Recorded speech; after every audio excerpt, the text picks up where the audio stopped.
আশায় প্রতিপলে আছো প্রভু, তোমার বাণীর ওই আলোতে পেয়েছি নিজেকে প্রিয় যিশু।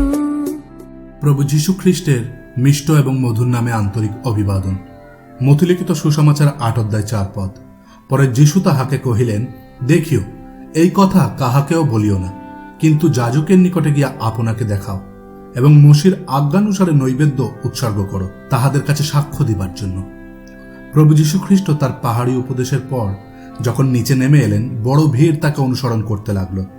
একজন কুষ্ঠরোগী তার কাছে এসে বললেন, হে প্রভু, তুমি চাইলে আমি সুস্থ হব। প্রভু তাকে স্পর্শ করে বললেন, আমি চাই তুমি সুস্থ হও, এবং সে তৎক্ষণাৎ সুস্থ হয়ে গেল। লোকেদের কাছে সাক্ষ্য তুলে ধরার জন্য সেই ব্যক্তিকে প্রভু বললেন, নৈবেদ্য উৎসর্গ করো। ঠিক একই প্রকারে আমরা যারা প্রভু যীশু খ্রিস্টের দেওয়া আত্মবলিদানে এবং তৃতীয় দিনে তিনি পুনরুত্থিত হয়েছেন সে কথাকে বিশ্বাস করে অনন্ত জীবন লাভ করেছি, আমরা আজ আপনাদের কাছে এই সাক্ষ্যকেই তুলে ধরছি। আপনিও প্রভু যীশু খ্রিস্টতে বিশ্বাস রেখে উদ্ধারপ্রাপ্ত হতে পারেন এবং পাপ রোগ থেকে মুক্ত হতে পারেন, যেমনটি আমরা হয়েছি। ধন্যবাদ।